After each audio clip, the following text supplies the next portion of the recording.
nice when it feels like there's a bit of a lull in the activities. Everyone's sort of taking a bit of time off.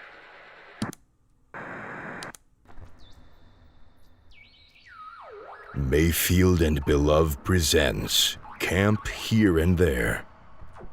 Episode 16, The Reality of Hallucination.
Hi, kids. It's a lazy day today. The time is 8:62 a.m. and the sky is a soothing, dreamy purple. We had stuff planned for today, but nobody's feeling much like doing anything, you know? And that's pretty normal for me. I mean, you know me and my creaky old body. It can be tough to muster the energy to tackle life on the best of days. But today it's magnified times 10,000. And more than that, everyone else seems to be with me.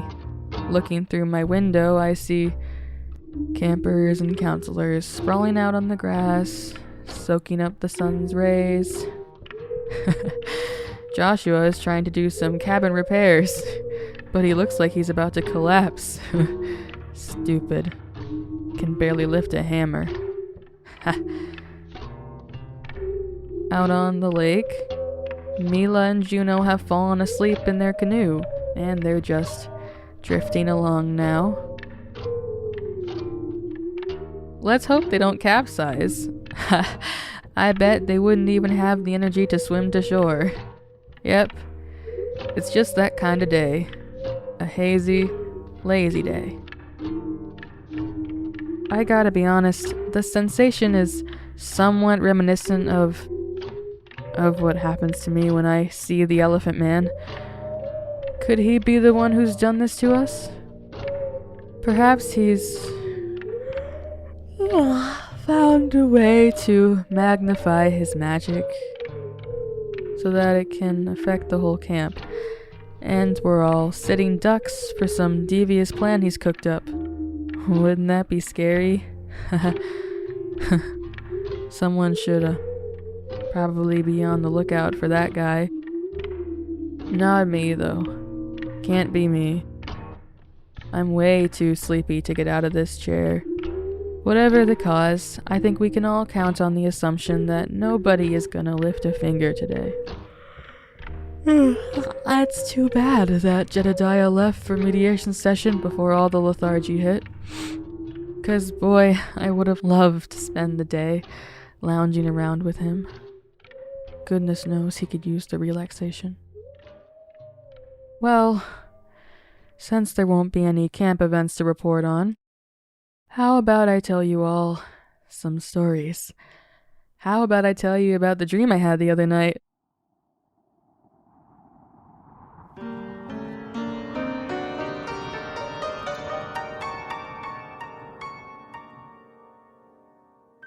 Men. Men sure are mysterious. A man sits facing me across an ornate table. The table is red. like the paisley on the man's suit and the apple in his hands. I note how much the man looks like Jedediah. He takes a bite of the apple and his eyes roll up with pleasure. He sinks his teeth into it with utmost relish, making no effort to wipe the juices from his chin.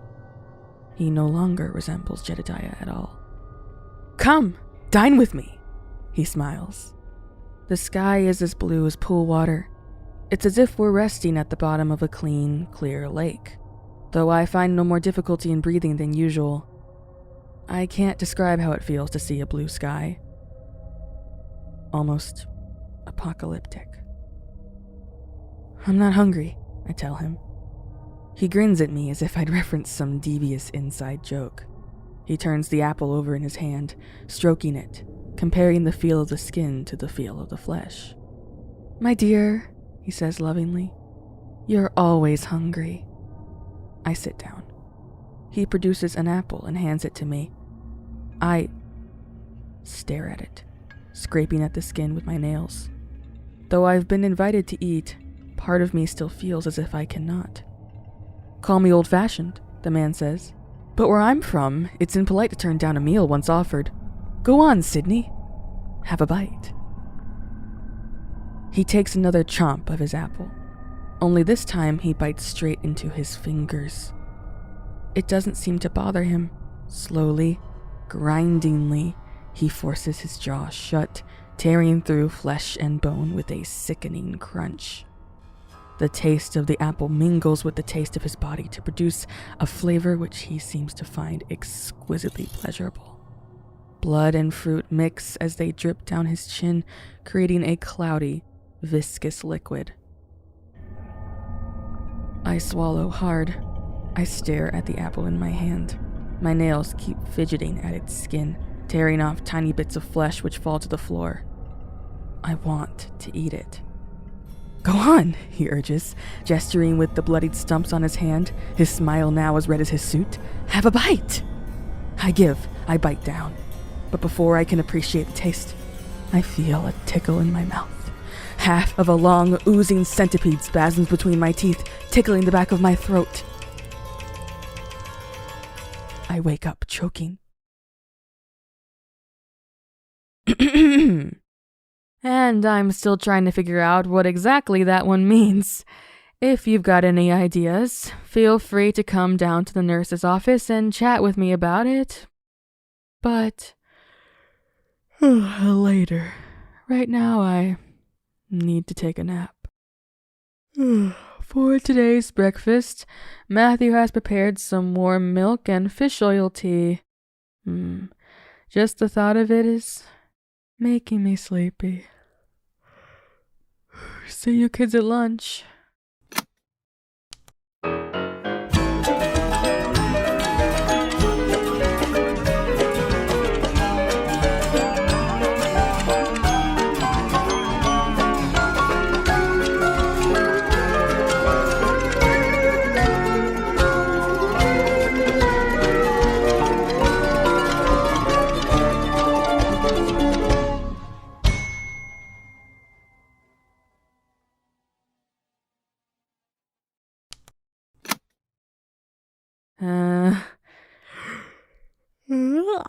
Hello, campers.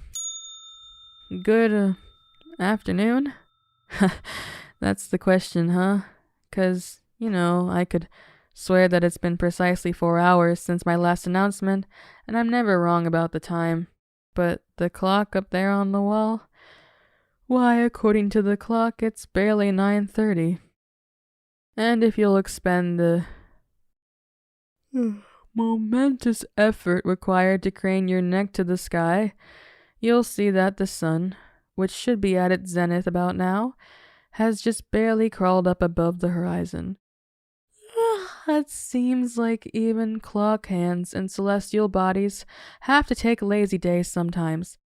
And we've got eyewitness confirmation that the Elephant Man is not behind this lazy wave we're all riding.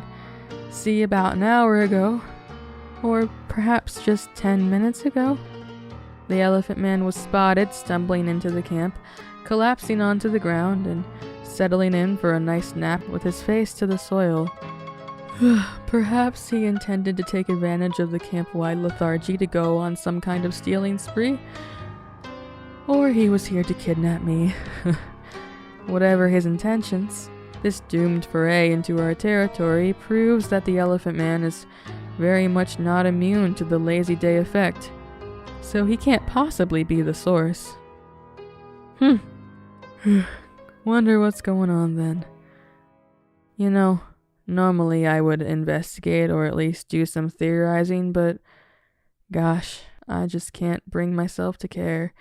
And normally I'd be really upset about the fact that I can't care about something I'd normally care about. But I just want to sleep. But I can't abandon you kids with no kind of announcements, so how about another dream? This one I had last night. In it, I was a child again.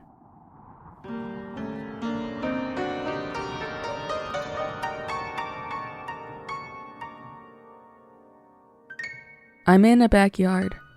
It's not familiar to me. Not yet. I moved into this house just a few days ago. Moved to be with my latest guardian, a sharp-eyed woman who pays little attention to me. Part of me hopes this arrangement will finally be permanent. Part of me knows it won't. I'm 7 years old, and I never understood why people get excited to go home. Life is the same no matter where you are. You get itchy, you get hungry, you get hurt. I am in a backyard, hunched over the chunky soil. Weeds and foliage and crabgrass climb up to my shoulders, tickling my cheek, amassing in clumps atop a tall wooden fence above me. My hair sits heavy on the back of my neck, making me overheat. A small patch of raw, torn cuticle on my index finger is aggravated by the dirt particles as I trace animal shapes into the ground. I tolerate the discomfort. I like it outside. I like picking up ants and shaking them off when they try to bite. I like listening to the birds flirt in the trees overhead. I like animals because they never forget to be scared of starving, of getting eaten, of getting hurt or sick. I pull my hand up from a patch of weeds when I feel a tickle. I examine my arm. There's a centipede crawling along it. For a moment I just stare at it, bemused, almost perplexed. Then I remember to be an animal, to be scared. I yelp and flail, squeezing my eyes shut, brushing my skin so furiously it begins to burn. The force of my panic gesture sends me backwards, whereupon I tumble into an anthill. In seconds, the ants have marshaled their forces against my intrusion. Millions of tiny legs tickle at my neck, and they begin to crawl, and spread, and crawl. A mighty phalanx of ants marches up my child limbs, slipping under my sleeve and routing me underneath the fabric of my shirt. They clamber across my collarbone to curl around my ears and investigate my gasping mouth. I thrash and scream. They rally and frenzy. I am dizzy, wheezing, bright colors popping behind my eyelids as the insects begin to bite. After a second, which feels like a hellish eternity, I push myself to standing and frantically begin to run, shaking out my shirt and swiping at every part of my body I can reach. That's when my lungs collapse. My eyes pop open in shock just in time to watch the world turn fuzzy, then luminous and kinetic, then dissolve into darkness as infectious spots of black expand into view. I cannot breathe. I cannot see. Even the feeling of the ants on my skin now little more than a fuzzy sort of fluttering, stinging sensation, and I cannot breathe. I take a few more half-hearted steps and collapse into the weeds. I cannot breathe. I cough until I puke. My body feels weighed down with sand and constricted with rubber bands. I have never known such a lack of control. I cannot breathe. The darkness, having taken my vision, begins tugging at my consciousness now. I cannot breathe. I give in. The fireworks fade. And I'm in the hospital next, cold and shivering in one of those open-backed bedrobes. A grumbly doctor nurses an inhaler into my mouth. My newest guardian, that gray woman, is not there, and I do not know where she might be. The doctor tells me I cannot go anywhere without an inhaler anymore. I frown. I should have never forgotten to be scared. I awoke after that. Weird stuff, right? You'd be forgiven for assuming that was a real thing that happened to me. A memory resurfacing after years of repression. And in the moments after waking up, I myself was convinced it had to be. But as I thought on it, I realized there were all these strange, impossible details. I mean, the sky was blue. The ants were significantly less than 4 feet in length. And none of the birds could speak English. So that couldn't have really happened. But why did my brain fabricate such a vivid and painful delusion?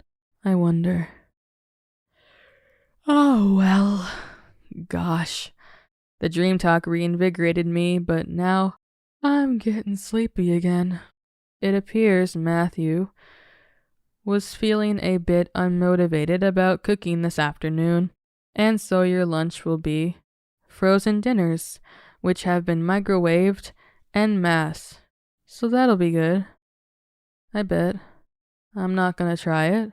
I'm hungry, but not hungry enough to get up. Alright, campers. I'll let you keep napping and whatnot. Never know.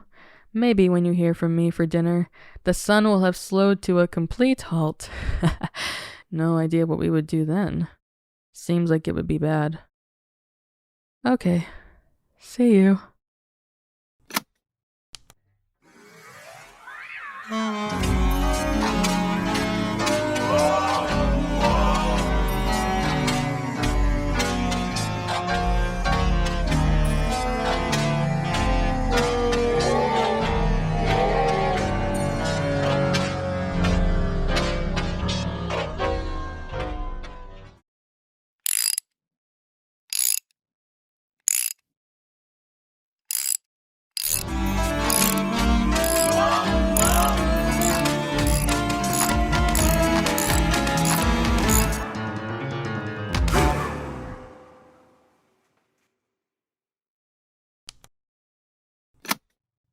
Good evening, campers. Yes, you heard that right. I said evening because the time on the clock is 19:03 p.m. That's right, time is flowing. Better start appreciating that precious youth of yours because it is once again slipping through your fingers like sand. For those of you who were fast asleep when the problem got solved, which is most of you, here's how it went down. An hour or so ago, Jedediah emerged from the sanatorium and was immediately struck with an overwhelming sense of slowness. He couldn't know it yet, but though he'd only been in the sanatorium for 10 minutes, from his own perspective, he'd been gone for hours from ours. Stumbling over to his office, he passed by the sleeping shapes of various camp personnel, kids in the tall grass, counselors draped over rocks, Juniper hanging from the flagpole, fast asleep. It confirmed his suspicions that some kind of temporal anomaly was affecting the entire camp, except, of course, the space inside the sanatorium. You know how that place is. And, in his office, he found the culprit. One of his extra special wall clocks had stopped, and it was gradually bringing time to a halt as well. So, Jedediah called up a couple of his buddies in the clock-making business for their expert advice. The sky still had yet to turn from the milky lilac of morning when the men came, a pair of big, familiar, cheeky wise guys armed with meaty hands, hairy knuckles, faded overalls, and coffee-stained teeth. Seemingly unaffected by the lazy plague, the good fellas bantered their way over to the administration building and took a wrench to the offending clock. What followed was one of the most bizarre and uncomfortable experiences I've ever had, as the entire day caught up with me in a single moment. You all felt it, the way 12 hours worth of dead skin cells immediately sloughed off your body, 12 hours worth of laughter escaped your lips, and 12 hours worth of heartbeats rattled around in your chest. I feel like a new man. But it was all worth it to see the sun finally set over the horizon. Now the sky is a dark, royal purple, soon to be the familiar pitch black of the night, and the stars are starting to emerge. Everyone say, hooray for Jedediah! If he hadn't called those burly men up, there's every chance that time would have slowed to a complete halt, trapping us all in a single moment, a fate which, I imagine, is far worse than death. Though they both would be changeless states, at least oblivion frees you from the pain of awareness. Anyway, funny thing about spending several hours in a temporal distortion radius, you don't realize how hungry you are until the distortion dissipates. Luckily, Matthew, Juna, and Mila are working hard to churn out a big, hearty dinner for all of us. We deserve it after a long, hard day of languishing in this rapidly decaying concept of a moment. Tonight, our beloved chefs have cooked up a feast of cloven hooves and clover biscuits. Vegans get a wonderful stew of spätzle, rice, penne, tagliatelle, rigatoni, linguine, orzo, bucatini, fucilli, vermicelli, manicotti, cannoli, malfadine, amphetamine, and farfalle. Wow! And tonight, I get a very nice treat of buttered garlic bread from Mila. Yes! Also, by the way, update on the Elephant Man. Soon as time got back on its hamster wheel, he jolted up and scampered off without stealing a thing. One wonders why he came here in the first place. Perhaps he just wanted to take advantage of the sleepy spell and relax. Even a mysterious, stalkery hooligan needs to take the day off now and again. Tonight's activity is a yo-yoing contest using a collection of yo-yos which Soren found buried near the death fields the other day. Try not to let the yo-yos make contact with anything dead. Or anything at all, really. Really. Please, don't touch them. We don't know what they do. Have a good night, campers!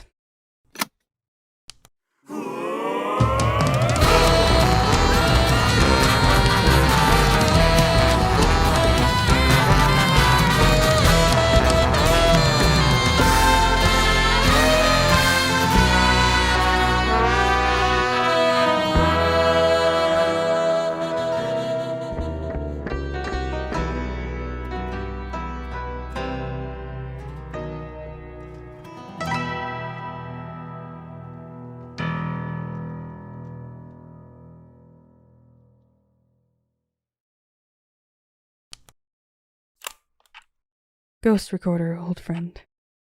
Once again, we find ourselves at 25:25 p.m. I hope you're faring better than I am this fine night. I'd like to let you in on a little secret. When I shared my dreams today on the loudspeaker, I left out a few details. First of all, the man underwater, who offered me the apple, he didn't stop at his fingers. Once he bit down on flesh, it was as if he got a taste for it. He just kept chewing and chewing, crunching through bone and spurting blood onto my face until half of his arm was gone, replaced with a mangled, glistening wad of wet chunks and bone shards. Unable to wake up, I kept chewing through that centipede, its bitterly acidic taste stinging my tongue as it wriggled half dead between my teeth. By the time I'd swallowed the bug's last twitching segment, the strange man had ripped his own heart from his chest and was busy exploring it with his tongue. For all his talk of politeness, that was not very hospitable of him, don't you think? Hey, by the way, something kind of funny happened about an hour ago. I was minding my business in the nurse's office, petting my worms, enjoying the flow of time, when the Elephant Man approached my window. Now, that's a sight I'm pretty well adjusted to by now. It hasn't gotten less upsetting, but at least it's routine. If I just stay in my office, ride out the fear and the drowsiness creeping in from the edges of my mind, I know he'll eventually stalk back off into the forest where he belongs. But it went differently this time. Just as I turned to see his inscrutable pink mask poke up over the sill, all the lights in the room shut off. The power had gone out in the nurse's building. And the Elephant Man, he kind of lost it. I mean, yelling, clutching his head, a total breakdown. I don't know what about a little power outage made him all undone, but for whatever reason, he just couldn't handle it. He ran back into the woods screaming his head off. What a freak, right? But it's good to know if we ever need to defeat him, we can just unplug a lamp or something. Well, alright. Good night, Ghost Recorder. I think I'm going to be awake for a little while longer, but I don't know. I feel like more thinking than talking, so I'll leave you to your device.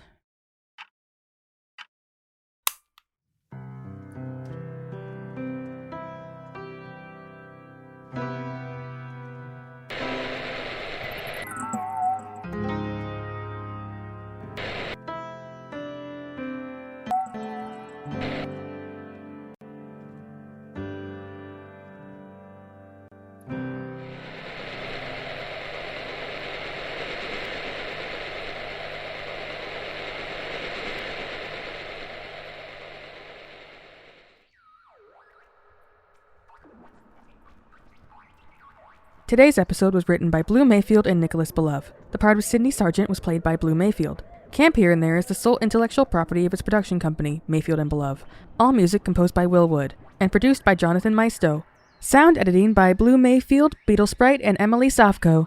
Special thanks to our patrons: Phoenix, Colin Romer, TM Philly, Ken Board, and Caitlin Weber. For behind-the-scenes material, exclusive canonical content, interactive events, and early episode access, consider signing up for our Patreon at patreon.com/mayfieldandbelove. Our Discord server is a great place to meet like-minded fellows and discuss today's episode. Find the link at mayfieldandbelove.com. Lastly, if you'd like to support us, the best thing you can do is to spread the word about the show. Thank you for listening to Camp Here and There, and remember, you were born naked and you will die naked.